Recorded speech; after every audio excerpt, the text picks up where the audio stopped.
44-օրյա պատերազմը իմ կյանքը հիմնովին փոխվեց։ Առաջին իսկ օրից, երբ որ տեղափոխվել եմ Արցախ, ես ինձ համարել եմ տեղացի։ Անկախ ամեն ինչից պետք է սիրել հողը, իսկապես Արցախի հողում ես շատ մեծ ուժ եմ գտել։ Ես անսահման հպարտ եմ եւ գուցե շատերը դա գոռոզություն ընկալեն, բայց ես չունեմ մեղքի զգացում։ Ապագայի հանդեպ հավատը ես գտնում եմ այն երեխաների մեջ, ում հետ աշխատում եմ։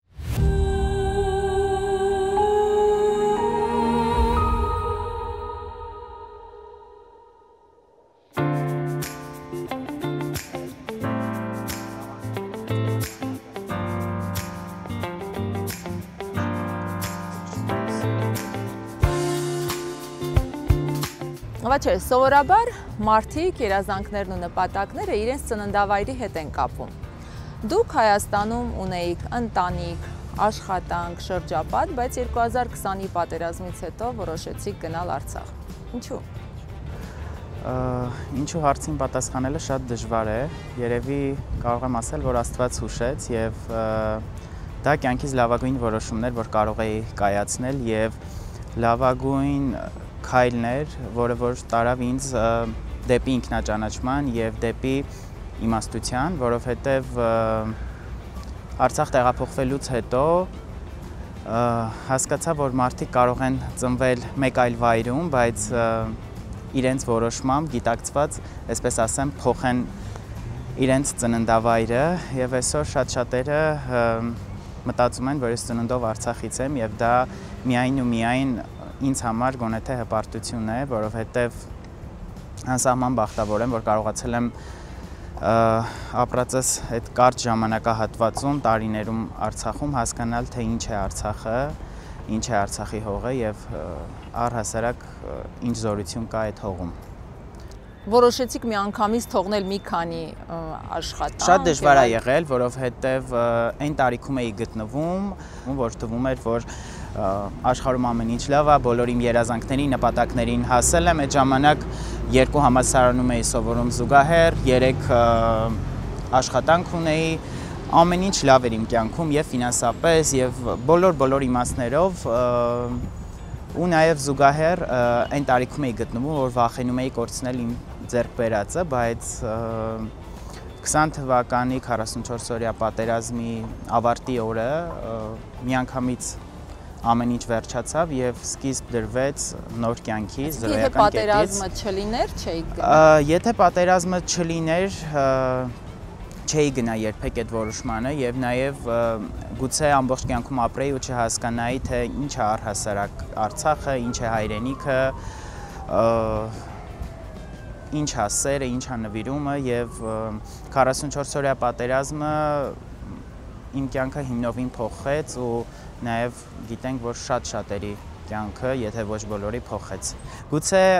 հիմա այն ժամանակ երիտասարդ եմ եղել շատ, հիմա էլ եմ երիտասարդ, բայց այն ժամանակ ավելի, այսպես ասեմ, արյունը եռում էր ներսումս։ Գուցե հիմա չգնայի այդ որոշմանը, բայց հպարտ եմ, որ այն ժամանակ գնացել եմ։ Մեկ օրում ուղղակի գնացել եմ համալսարան, ասել եմ որոշմանս մասին, իհարկե ասել են, որ խելամիտ չի այդ ամեն ինչը։ Նաև գնացել եմ բոլոր աշխատանքի վայրերը, դիմում եմ գրել, դուրս եմ եկել, հրաժեշտ եմ տվել ընկերներիս, ընտանիքիս ու արդեն դեպի Արցախ ճանապարհն եմ բռնել, որը որ երևի թե ամենադժվար օրերից մեկն է եղել, որովհետև ես չգիտեի ուր եմ գալիս, ինչ պետք է անեմ, ինչ է սպասվում ինձ, ունեի պատկերացումներ, բայց իհարկե այդ պատկերացումները միշտ չեն, որ համապատասխանում են իրականությանը եւ այդ օրը շատ ծանր է եղել, երևի ամենածանր օրերից մեկն է եղել, որովհետեւ երբ որ արդեն հստակ հասկացա, որ իսկապես այդ որոշումը կայացրել եմ եւ իսկապես Արցախի ճանապարհին եմ, որովհետեւ այդ ընթացքում շատ-շատերն էին գրում, որ երբ որ պատերազմը ավարտվի կամ անգամ պատերազմի ավարտից հետո մենք կտեղափոխվենք Արցախ կամ կտեղափոխվենք սահմանամերձ գյուղեր, կշենացնենք, կհզորացնենք մեր հայրենիքը, բայց գործնականորեն այդ ամեն ինչը պարզ է, որ շատ քչերը կատարեցին Ոչ ոք չփորձեց խանգարել եւ Որը- ոչ ոչ, մեկը չմիացավ ձեզ։ Միացողներ իհարկե եղել են, այն աշխատանքը, որ ես իրականացնում եմ եւ իրականացնել եմ այդ պահից սկսած, եղել է իմ ընկերների, հարազատների շնորհիվ, որևէ մեկը չի խանգարել, միանշանակ չի խանգարել, միայն ու միայն օգնել են։ Երևի թե միայն ընտանիքս կարող էր խանգարել իմ որոշման հարցում, որովհետև ընտանիքը մեզ համար ամենակարևոր կետն է ու գուցե ընտանիքս դեմ լիներ, բայց ընտանիքս կողմ է եղել ու այնպես չի, որ ես մեծացել եմ ինչ-որ մտավորականների ընտանիքում կամ ինչ-որ մեծ կարողության ունեցող ընտանիքում, մեծացել եմ շատ սովորական օրվա հացով ապրող, դժվարություններ տեսած եւ առ այսօր միջև դժվարություններ տեսնող ընտանիքում եւ հենց այս ամենն է ինձ օգնել, որպեսզի ես հասկանամ, թե ինչ է դժվարությունը, ինչքան դժվար է օրվա հացը վաստակել, ինչքան դժվար է առանց հայր մեծանալ այս դժվար կյանքը ինձ միայն այդ իմաստով օգնել է, որպեսզի ես կարողանամ օգնել այլ մարդկանց։ Փոքր տարիքից աշխատել եմ եւ ի սկզբանե ոչ թե աշխատել եմ սպասարկման ոլորտում կամ, չգիտեմ, ծրագրավորման ոլորտում, հենց ի սկզբանե բարեգործության ոլորտում եմ աշխատել, սկզբից Հայկական Կարմիր խաչում, տարբեր բարեգործական հիմնադրամներում, կազմակերպություններում, հետո արդեն բարեգործական հաղորդման շրջանակում, այսինքն ամբողջ այդ կարիերան, այսպես ասեմ, եւ ուսումը կառուցվել է բարեգործության շուրջ եւ այդ փորձն է ինձ ստիպել նաև գնալ այդ համարձակ որոշմանը, տեղափոխվել Արցախ եւ փորձել օգնել մարդկանց։ Շատերը հայրենասիրություն անվանեցին, ոմանք խենթություն, իսկ դուք եթե մեկ բառով բնութագրելու լինեք ձեր այս քայլը։ Հայրենասիրություն բառից փորձում եմ միշտ խուսափել, որովհետեւ դժվար է մեր օրերում չափել հայրենասիրությունը կամ ասել թե դա ինչ է։ Երևի ուղղակի կարող եմ ասել կամք, որովհետև ուղղակի որոշել ու արել եմ եւ ինձ համար նաեւ շատ ցավալի էր, որ այդ որոշումից հետո շատերը շատ տարօրինակ էին նայում, ինչի է եկել կամ ինչի է գնացել, որն է իր իրական նպատակը, դա շատ ցավալի է, որովհետև ես պարզ եւ ուղիղ ասում եմ, իմ նպատակն է ուղղակի օգնել իմ հայրենիքին եւ վերջ, եւ դրա մեջ ինչ որ տարօրինակ բան չկա, շատ ցավալի է, որ առ այսօր, երբ որ դու որևէ բան ես անում քո հայրենիքի համար, շատերի կողմից դա կարող է ընկալվել տարօրինակ։ Ինչից սկսվեց Արցախյան ուղին, առաջին քայլերը, առաջին ապրումները։ Առաջին ապրումները շատ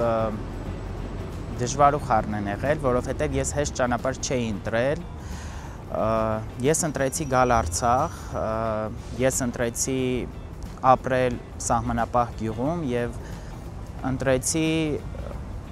օգնել պատերազմի հետևանքով տուժած եւ պատերազմի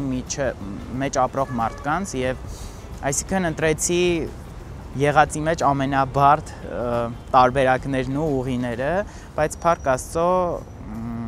կարողացա հաղթարել եւ դեռ հաղթահարում եմ։ Շատ դժվար է եղել, շատ, որովհետև ես մեծացել եմ Երևանյան իրականությունում, ինչքան էլ որ ունեի աշխատանքային փորձ, ինչքան էլ որ դժվար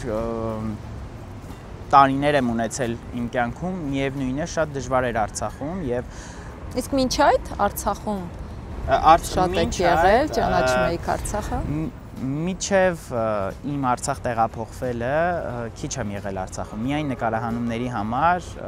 աշխատանքի բերումով տարբեր գյուղերում եմ եղել, բայց չեմ բախվել այն իրականությանը եւ չեմ հասկացել թե ինչ է իսկապես Արցախը եւ ինչ է իր մեջ պարունակում, իր բովանդակությունը չեմ հասկացել, այսպես ասեմ, որպես տուրիստ եմ հիմնականում եղել Արցախում եւ շատ քիչ, բայց 20 թվականի առաջին իսկ օրից, երբ որ տեղափոխվել եմ Արցախ, ես ինձ համարել եմ տեղացի։ Եվ գուցե հենց դա է եղել հաջողության գրավականը, որ ես խնդիրներին, թերություններին կամ առավելություններին ոչ թե նայել եմ կողքից, այլ նայել եմ դրա կրողը եւ կարողացել եմ հաղթարել, որովհետեւ եթե ես լսեի հասարակության կարծիքը, մարդկանց արձագանքները, հայացքները, մոտեցումները, սպասելիքները, այդ ամեն ինչը եթե ես լսեի, ես երևի թե երկրորդ կամ երրորդ օրը Արցախից հետ կգայի։ Ես այդ ամեն ինչի բանաձևը ու Արցախում ապրելու ուժը ու բանաձևը գտա հենց Արցախի հողից, որովհետև այս ամեն ինչը շատ քչերը կընկալեն, բայց իսկապես Արցախի հողում ես շատ մեծ ուժ եմ գտել եւ ամեն օր առավոտյան արթնանալով հասկանալով թե այսօր ինչ բարդ օր է ինձ սպասվում, միևնույն է այդ ուժը ստացել եմ։ Ու անսահման շնորհակալ եմ իմ բախտին ասեմ, չգիտեմ, Աստծուն ասեմ, որ վիճակվել է հնարավորություն իսկապես գիտակցված գնալ այդ ընտրությանը ու ապրել Արցախում եւ միշտ ու միշտ այն մարդիկ, ովքեր որ ծնվել ու մեծացել են Արցախում, միշտ ասում են, որ անսահման բախտավոր եք, որովհետեւ դուք չեք ընտրել, բայց դուք ծնվել եք դրախտավայրում, իսկ իմ դեպքում ես ընտրել եմ եւ եթե ունենային գիտակցությունը կամ հնարավորությունը ավելի շուտ ընտրելու, ավելի շուտ կտեղափոխվեի Արցախ ու ավելի շատ բան կհասցնեի անել Արցախի համար։ Արցախը ընդունեց ձեզ։ Արցախը ընդունել է։ Արցախցիներն էլ հավատացին ձեր անկեղծ մղումներին։ Արցախցիների արձագանքները շատ տարբեր են եղել եւ ես այն քիչ մարդկանցից եմ, որ երբեք չեմ փորձում ասել, վայ, Արցախում ամեն ինչ իդեալական է եղել, լավ է եղել, որովհետև Արցախը ես ընկալում եմ հայրենիքի մի մաս եւ տրամաբանական է, որ Լոռիում, Գյումրիում, Ստեփանակերտում, Մարտունիում, Մարտակերտում, բոլոր վայրերում էլ կան մարդիկ, ովքեր որ տարբեր արձագանքներ կարող են տալ եւ ես դրանից չեմ կարող ենթադրել, որ օրինակ Մարտունիում ինչ չսիրեցին կամ չգիտեմ, Գյումրիում այս ինչը ասեցին դրա համար ես շատ նորմալ եմ նայել բոլոր եւ վատ եւ լավ արձագանքներին։ Ի սկզբանե իհարկե բոլորը մտածում էին, որ պետքա տեղափոխվեմ Ստեփանակերտ, որովհետեւ դա մայրաքաղաքն է, այնտեղ ամեն ինչ կա ու նաեւ Երևանից տեղափոխված մարդու համար մաքսիմալ այնտեղ կոմֆորտ է, հարմար է, որտեղ բոլոր հարմարությունները կան, բայց ես ընտրեցի ավելի բարդ ճանապարհը եւ տեղափոխվեցի Սարուշեն, որը որ այդ ժամանակ արդեն դարձել էր սահմանապահ, ընդհանուր ճանապարհ ուներ թշնամու հետ, ամեն օր գրապոցներ, ամեն օր գրեթե այն ժամանակ կհիշենք, որ անընդհատ հանրայինի լուրերով ասում էին, որ Սարուշենում ինչ որ լարված է իրավիճակը եւ այլն եւ տեղափոխվեցի մի ընտանիք, որին որ ես այստեղ հյուրընկալել էի եւ իրենք դարձան իմ երկրորդ ընտանիքը կամ գուցե առաջին ընտանիքը, որովհետեւ գուցե շատ իմ բարեկամներ, ովքեր որ եթե ապրեին Արցախում կամ Հայաստանում այսօր չընդունեին եւ չընկալեին ինձ եւ չպահեին այդքան շատ։ Մենք ապրում էինք փոքրիկ տանը, 1.5 սենյակ երևի, ես, Վայլոն, իր կինը եւ 3 երեխաները եւ այդ տունը գտնվում էր սահմանին շատ մոտ 200 մետր հեռավորության վրա։ Ու սկսվեց այդ Արցախյան օրագիր ասեմ, կյանք ասեմ, սկսվեց հենց այդտեղից։ Նոյեմբերին տեղափոխվեցի, չկար լույս, գազ, անգամ ջուր, կապ, ոչինչ չկար, բայց եկել է այդ որոշմանը եւ ուղղակի պետք է ապրեի Արցախում, ուղղակի ապրեի։ Ու այդ ժամանակ երբ որ հարցնում էին ինչի ես տեղափոխվել, ինչ նպատակով ես եկել, ես ուղղակի ասում եի, որ ուզում եմ ուղղակի ապրել Արցախում ու հասկանալ առհասարակ ով եմ ես, ինչ է հայրենիքը, ինչ է Արցախը, ինչ է սահմանը ու փորձեցի ամեն օր հասկանալ։ Շատ դժվար է եղել, շատ անսահման դժվար է եղել, բայց այդ բոլոր դժվարությունները հաղթահարել եմ ու այսօր շատ ուղիղ ու պարզ ճակատով ես կարողանում եմ նայել Արցախին։ Ես անսահման հպարտ եմ եւ գուցե շատերը դա գոռոզություն ընկալեն, բայց ես չունեմ մեղքի զգացում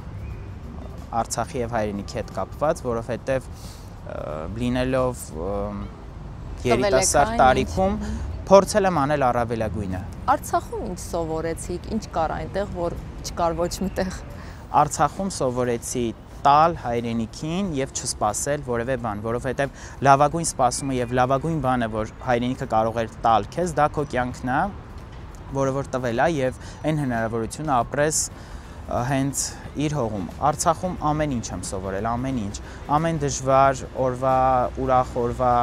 հետևում եղել է լիքը իմաստություն, որ փորձել եմ սովորել, համբերատարություն եմ սովորել եմ սիրել, հարգել, գնահատել, ամեն ինչ եմ սովորել։ Իսկ ինչի պակաս կար այդ շրջանում։ Արցախում եթե անկեղծ լինեմ, երևի կար սիրո պակաս, բայց իրականում կար այդ սերը, ուղղակի քարացած էր եւ այդ քարացվածության պատճառը պատերազմն էր։ Մեկը մյուսի նկատմամբ։ պատերազմն էր, որովհետև պատերազմը ուղղակի կործանում է մարդուն, բոլոր իմաստներով, անկախ նրանից նա ունի կորուստ, չունի, ուղղակի մեջքից հարվածում է մարդուն ու շատ դժվար է վերականգնվելը, եւ այդ վերականգնման լավագույն բանաձևը քո մեջ կուտակված սերը վերածել բարության։ Ես Արցախում չգիտեմ ոնց, բայց կարողացել եմ գտնել այդ սերը ու այդ սիրո շնորհիվ ապրել։ Շատ անսահման շատ սեր ա եղել Արցախում, ամեն մի թփի, ամեն ինչի վրա իմ համար ես հիմա հիշում եմ ու ինձ թվում է, որ դա ֆիլմ է եղել ու չեմ ընկալում, որ այդքան բախտավոր եմ եղել, որ ապրել եմ այդ տարիները Արցախում, առավոտյան արթնանալ, տեսնել այդ արևը, տեսնել այդ սարերը, ամեն ինչը դժվարությունների միջով հասնել Ստեփանակերտ, հետ գնալ, օգնել զինվորներին, գնալ դիրքերով, անընդհատ, բայց անկախ ամեն ինչից շարունակել սիրել։ Չգիտեմ, շատ դժվար է ինձ համար խոսել Արցախի մասին, որովհետև երբ որ դու որևէ մեկին սիրում ես անսահման, դու չես կարողանում խոսել այդ ամեն ինչի մասին։ Ես չունեմ երեխա, դեռ կյանքս, այսպես ասեմ, ընտանիքս չեմ կառուցել, բայց միշտ ինքս ինձ համարել եմ Արցախի որդին այն իմաստով, որ ինքը ինձ անսահման սեր ա տվել, անսահման շատ եւ առ այսօր տալիս է եւ ես չեմ ընկալում, որ Արցախը չկա եւ դա գուցե փիլիսոփայություն այսպես ասեմ հնչի, բայց քանի դեռ կա առ հայրենիք սերը, այնքան կապրի Արցախը եւ կարծում եմ այս պահին ապրում է Արցախը։ Գոնե թե իմ դեպքում իմ հուշերում ապրում է, ես դրա մասին շատ չեմ խոսում, հուշերումս ապրում է ու նաև միշտ այսպիսի մի վախ եմ ունենում, որ եթե մի օր ունեցա երեխաներ, ինչպես եմ իրենց պատմելու Արցախի մասին, եթե ջնջվեն հիշողությունիցս այն բոլոր կադրերը, այն բոլոր տեսարանները, վայրերը, ու ես շատ քիչ լուսանկարներ ունեմ, ոնց եմ պատմելու, այդ ինձ համար շատ ցավալի կետ է ու շատ քչերը գուցե հասկանան այս ասածս, բայց այդ տարօրինակ վախով ապրելը շատ դժվար բան է, որ դու երազել ես Արցախում ընտանիք կազմել, այնտեղ ապրել, արարել եւ այդ նպատակով եմ ես տեղափոխվել 20 թվականին, բայց հիմա չունես այդ հնարավորությունը, ոնց պատմես այդ ամեն ինչի մասին, ոնց պատմես, որ երեխատ ընկալի են մեծ սերը, որը որ կա, զուգահեռ նաև հիշում եմ պապիկիս ու մեր գերդաստանը, ովքեր որ 15 թվականի ժամանակ գաղթել էին ու ցեղասպանվել եւ հիշում եմ թե երբ որ փոքր էի ինչպես էր ինձ պատմում իր պապիկի անցած ճանապարհի մասին եւ թե ես ինչ զգացողություններ ունեի եւ հիշելով այդ զգացողությունները, որոնց մեջ նաև ինչ-որ չափով անկեղծ եմ ասում, կար անտարբերություն, թե ինչ է պատմում պապիկս ինձ, իմաստ է ամեն ինչի ինձ պատմելու, կամ չէի պատկերացնում առհասարակ դրա ցավը, ցավոք այսօր ես ունեմ նույն զգացողությունները եւ նույնը պատկերացնում եմ, որ պետք է պատմեմ իմ երեխաներին եւ շատ մեծ ցավ եմ ապրում, որ գուցե երեխաներս չհասկանան եւ չընկալեն այն մեծ սերը, որը որ կա իմ ներսում եւ որը որ կուզենայի որ տեսնեին իրենք եւ զգային։ Ուզում եմ որ մենք մաքսիմալ անկեղծ լինենք ինքներս մեզ հետ եւ տանք այդ հարցերը մեզ, թե ինչպես ենք սիրում մեր հայրենիքը։ Եվ այդ հարցի պատասխանը շատ ցավալի է լինելու։ Ես հարցը տվել եմ ինձ 20 թվականին, թե ես ոնց եմ սիրում իմ հայրենիքը։ Լավ, ես ունեմ աշխատանք, ունեմ կրթություն, իմ օրվա հացը վաստակում եմ, բայց բացի դրանից ես ինչ եմ անում իմ հայրենիքի համար, եւ այդ պատասխանը գտնելու համար էլ եկել եմ Արցախ ու գտել եմ այդ հարցի պատասխանը։ Փոքր քայլերով կարողացա հասնել այն ամենին, ինչ որ կա, Արցախում հիմնեցի խոխակենտրոնը, որը որ Արցախի բարբառով կենտրոն էր Կարմիր շուկայում, Սարուշենում ու այդպես գյուղ ամեն օր փորձում էի անել ինչ որ բան։ Բարբառն էլ հասցրեցիք սովորել։ Բարբառը հասցրել եմ սովորել ու հիմա մի քանի, այսպես ասեմ, ուղեղումս միշտ թարգմանում եմ ամեն ինչ, որովհետև մենք հիմա ունենք կենտրոն, որը որ Արցախի բարբառով է եւ դա կարծում եմ արցախյան շունչը եւ արցախցի երեխաներին իրենց նախնիների, այսպես ասեմ, կանչը մոռացության չմատնելու լավագույն բանաձևն է։ Շատ շնորհակալ եմ բոլոր այն մարդկանց, ովքեր որ եղել են իմ կողքին ու այն ընտանիքին, ով որ ինձ հյուրընկալել է եւ ոչինչ կյանքում պատահական չի լինում, եթե չի լիներ այդ ընտանիքի այդ խենթ միտքը իրենց տան անդամ դարձնել անծանոթ տղային Հայաստանից եկած, այսօր շատ բան այլ ձև կլիներ ու շատ երեխաներ չէին ստանա այն ջերմությունն ու սերը, որը որ հայորդի միջոցով ստանում են։ Եվ իհարկե ամեն ինչ փոխվեց 23 թվականին եւ այն զրոյական կետից, որ 20 թվականին սկսել էի, 23-ին նորից ամեն ինչ փլվեց ու նորից հիմա զրոյից փորձում եմ հավաքել, որովհետև ես ում հետ որ բնակվում էի, ով որ ինձ համար դարձել էր եղբայր, հայր, ընկեր, ամեն ինչ, Վայլոն ինքը 23 թվականին զոհվեց Սարուշենում, այո, Սարուշենի մարտերում, որը որ ուղղակի հերոսական մարտեր են, անկախ ելքից, եւ իր զոհվելուց հետո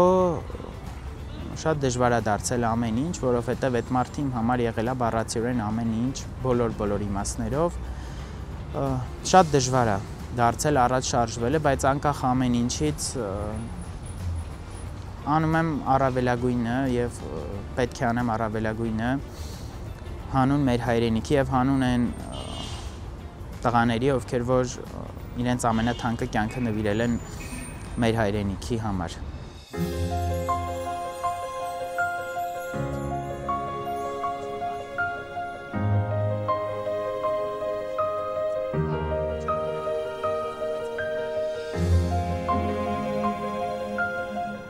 Վաչե, հայորդի բարեգործական հիմնադրամի մասին բազմիցս է խոսվում, մեր գործընկերները միշտ անդրադառնում են հիմնադրամի եւ ձեր գործունեությանը։ Եթե չեմ սխալվում, հիմնադրամը Հայաստանում միակն է, որ օգնում է պատերազմներում զոհվածների ընտանիքին։ Ինչ եք կարծում, ինչու նման կառույցներ, որ պիտի ավելի շատ լինեն, այսօր քիչ են, չկան։ Իհարկե կան շատ տարբեր հիմնադրամներ, կազմակերպություններ, որոնք որ օգնում են պատերազմի հետևանքով տուժած անձանց կամ Արցախից բռնի տեղահանված ընտանիքներին, բայց հայորդին միակն է իր կոնցեպտով, որ որևէ տարանջատում չի դնում Հայաստանի, Արցախի միջև եւ օգնում է բոլոր զոհվածների ընտանիքներին ռազմական գործողությունների հետևանքով, այսինքն հայորդիում կան երեխաներ Վարդենիսից, Իջևանից, Վանաձորից, Ստեփանակերտից, Մարտակերտից, բոլոր շրջաններից, բոլոր գյուղերից, շեներից եւ այս պահին իր մասշտաբներով ամենամեծն է, այսինքն մենք շուրջ 2000-ից ավել կորուստ ունեցող երեխաների հետ ենք աշխատում։ Իհարկե աշխատանքը շատ մեծ է եւ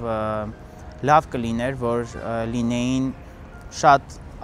ավելի խոշոր հիմնադրամներ, բայց ցավոք այսպես է դասավորվել եւ երևի թե պատճառը մեկն է, որովհետեւ աշխատանքը շատ դժվար է, շատ եւ շատ մեծ էներգիա, ուժ, ջանք եւ ցանկություն է պետք, որովհետեւ աշխատել ոչ թե 1, 10, 100, այլ 1000-ից ավել զոհված ընտանիքների հետ, կանանց, մայրերի, երեխաների, դա շատ բարդ աշխատանք է եւ դրա համար ոչ միայն պետք է փորձ, այլ նաեւ պետք է շատ սեր, որը որ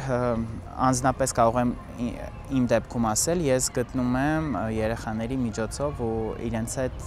աշխատելու արդյունքում ես ավելի շատ երևի ստանում եմ եւ ստանալու արդյունքում էլ այնքան շատ է լինում, որ արդեն տալիս եմ իրենց։ Ինչ եք փոխանցում հայորդի երեխաներին գաղափարական իմաստով։ Ինչ եմ փոխանցում հայորդի երեխաներին գործնականորեն, բացի նրանից, որ իհարկե մեր աշխատանքի միջոցով իրենք հաղթահարում են իրենց վախերը, կորուստը, այն հոր սիրո բացակայությունը, որը որ կա, մենք փորձում ենք լրացնել, լավագույն բանը, որ ես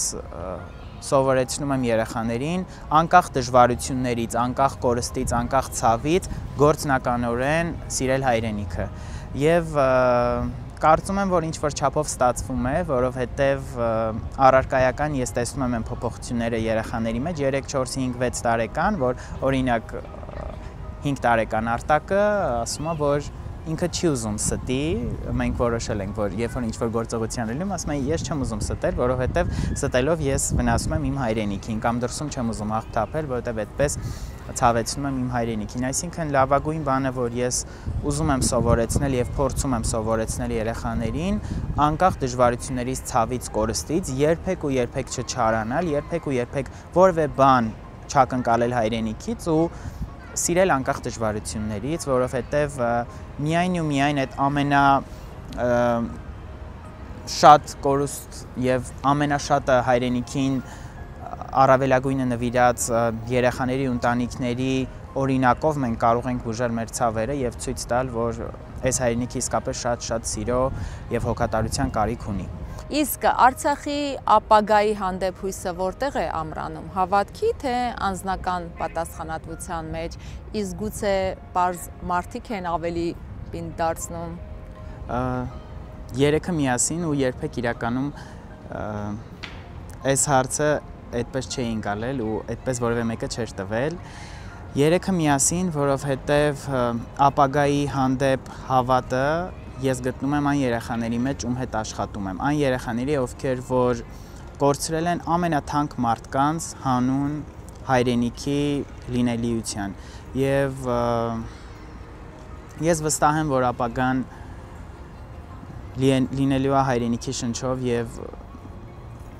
ապագան կարճ ասեմ, որ այդ երեխաներն են, ովքեր որ կորցրել են ամենաթանկը, բայց ովքեր որ այսօր անկախ դժվարություններից շարունակում են ապրել, արարել ու սիրել հայրենիքը եւ հայորդին, գուցե այսպես ասեմ, գովք լինի կամ գովազդ, հայորդին փորձում է օգնել իրենց, որ իրենք առանց որևէ ակնկալիքի սիրեն հայրենիքը։ Եվ հենց այդ սերն է, որ կամոքի, կբուժի եւ կլավացնի բոլոր այն վերքերը, որոնք որ կան մեր հայրենիքում։